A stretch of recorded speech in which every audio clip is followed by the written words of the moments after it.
From our Washington, D.C. studios, this is the Muslim News on Muslim Network TV. Assalamu alaikum, I'm Hana Zubairi. Our top news story today.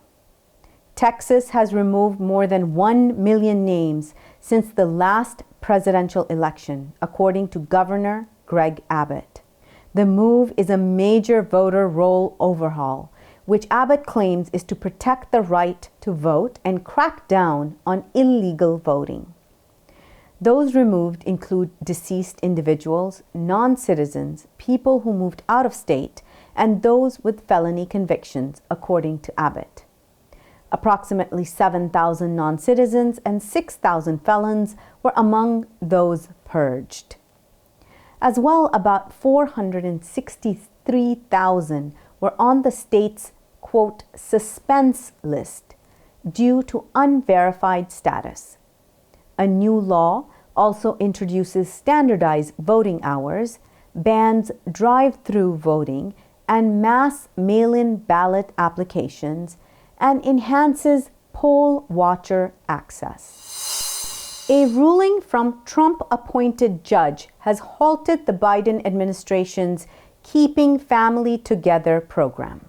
Judge J. Campbell Barker of the U.S. District Court for the Eastern District of Texas issued a 14-day administrative stay, siding with 16 Republican-led states that challenged the policy. The program, introduced in June, aimed to allow undocumented spouses of U.S. citizens to stay and work legally while awaiting green card approval. Critics argue the policy might be halted until mid-October, leaving hundreds of thousands of immigrants in limbo. Advocates call the decision a politically motivated attack that disrupts families and jeopardizes their futures. The program would apply only to undocumented immigrants who have been living in the U.S. for at least 10 years. But Republican officials, led by Texas Attorney General Ken Paxton, claimed the policy would encourage people to cross the border illegally. The ACLU and various immigrant rights groups expressed deep concern, highlighting the emotional and practical impacts on families dependent on the program. Special Counsel Jack Smith has revealed that ex-President Donald Trump faces a new 36-page indictment. The federal grand jury in Washington, D.C. has re-indicted Trump on 4 felony charges tied to his efforts to overturn the 2020 election results. This updated indictment aims to recalibrate the legal strategy following last month's Supreme Court ruling on presidential immunity. It maintains the original charges, including conspiracy to defraud the United States. Observers say that by streamlining some allegations, Smith signals confidence the immunity decision would not derail the prosecution's case against Trump. Northwestern University in Chicago is facing backlash after removing photos of Arab students wearing Keffiyehs from its social media accounts. The images taken at a medical school event were deleted from Flickr and the Feinberg School of Medicine's Instagram page. The university's chapter of Students for Justice in Palestine, or SJP, condemned the action in a public letter demanding an apology and investigation. They argue that the removal, between Israel's ongoing war in Gaza, silences and marginalizes Palestinian students. University spokeswoman Hillary Hurd Anyaso defended the move as a precaution to protect student safety amid concerns over doxing. Observers say it highlights the tense climate for Arab and Muslim students on campuses, reflecting broader debates over campus safety and free expression. Resilience in colors. Gaza artist paints life amidst the ruins of war. Details come after the break. Stay tuned and we'll be right back.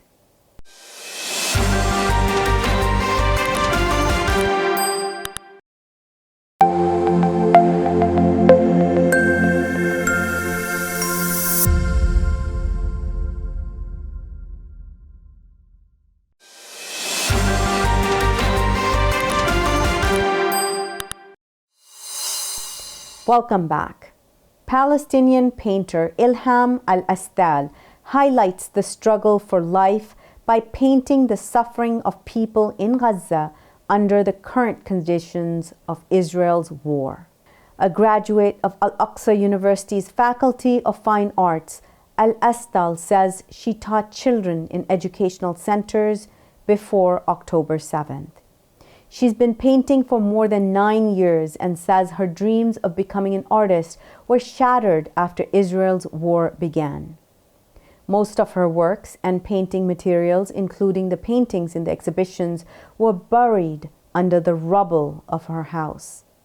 Her oil painting, titled The Catastrophe and the Suffering, depicts Badr Dahlan, the elderly woman attacked by Israeli army dogs. She has depicted attacks on mosques, churches, and tents representing forced displacement. أثرت علي الحرب طبعا بشكل كبير بالنسبة لضياع حلمي كفنانة أنه أكمل كفنانة تشكيلية. قبل الحرب كنت بشتغل في بعض المؤسسات الثقافية واللي بتشجع الموهوبين على اللي هو إكمال أحلامهم ورسم طموحاتهم. بعد الحرب طبعا توقف عملي كفنانة في بعض المراكز بسبب قلة الموارد الموجودة في المراكز، وبسبب كمان عدم وجود بعض المراكز لدمرها بشكل كامل. طبعا لوحاتي الفنية أغلبها فقدت في الحرب بسبب القصف، طبعا أثر عليها، ففقدت مرسمي وغرفتي، فقدت أغلب من لوحاتي. وطبعا هذا الإشي أثر علي كفنانة لأنه تقريبا فقدت جميع ألواني، وبسبب الحرب مش موجود ألوان في قطاع غزة ومش موجود فراشي في قطاع غزة.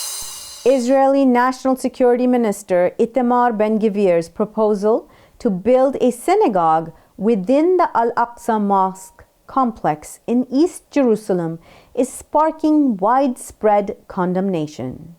Ben-Gvir's call, seen as a significant provocation, has drawn sharp criticism from across the Arab and Islamic world. Saudi Arabia and Turkey have denounced the proposal, urging respect for Al-Aqsa status and calling for international intervention. Palestine warns of potential regional conflict, while Egypt and Jordan highlight the proposal's violation of international law. The Organization of Islamic Cooperation joins the chorus of condemnation, urging immediate global action against a flagrant violation of established norms. Al-Aqsa Mosque is Islam's third holiest site.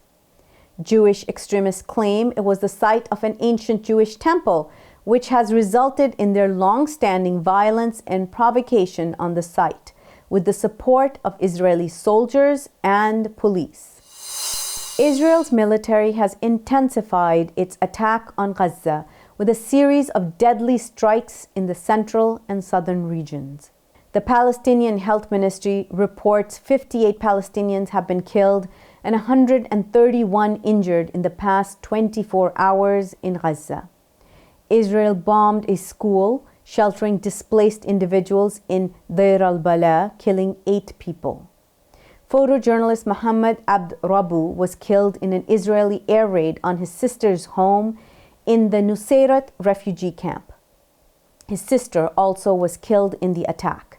The Palestinian Journalist Syndicate reports that since October the 7th, 161 media workers have been killed and 186 injured in Gaza and the West Bank, with 51 others arrested.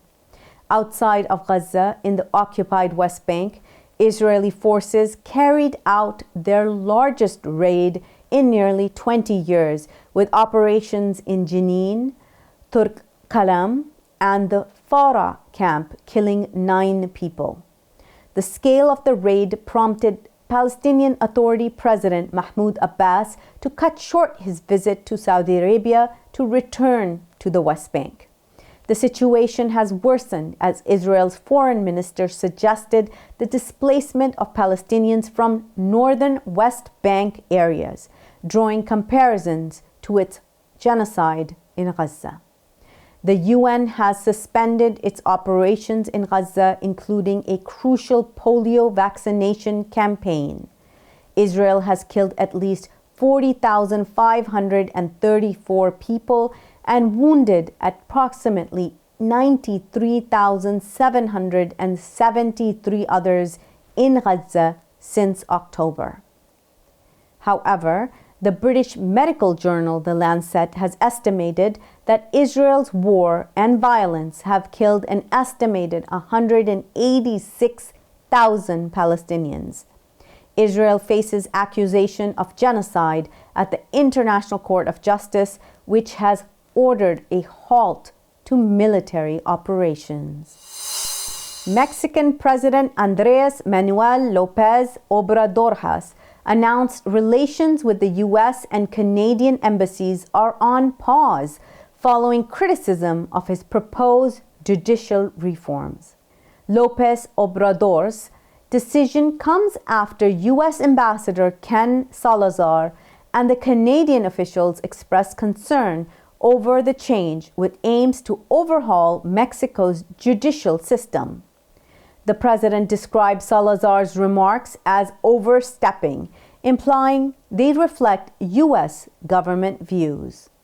However, López Obrador emphasized broader bilateral relations with both nations remain intact. He remains determined to push the controversial reform through Congress before his term ends on October the 1st. Amid escalating violence in Burma, at least 2,000 Rohingya refugees have risked their lives to cross into neighboring Bangladesh. Muhammad Lalu, a Rohingya from Butidwang, saved money to escape with his family, but the intensifying conflict forced him to make a dangerous crossing earlier than planned. Lalu witnessed horrifying scenes on the Naf River, including dozens of bodies and drone bombings. Despite severe injuries from a mortar blast, he and his family made it to the refugee camp in Bangladesh's Cox's Bazar. The Bangladesh border guards' abandonment of posts during recent protests has left the border less secure, contributing to a surge in new arrivals. Refugee officials estimate the actual number of new arrivals could be higher than reported. That's all from our Washington, D.C. studios. Thank you for watching Muslim News. We are a community channel dedicated to bringing you news you can trust. Please like, subscribe, share, and comment on what you thought of today's coverage. Thank you. You can donate now by visiting muslimnetwork.tv/donate. For more content, keep watching Muslim Network TV. Assalamu alaikum and good night.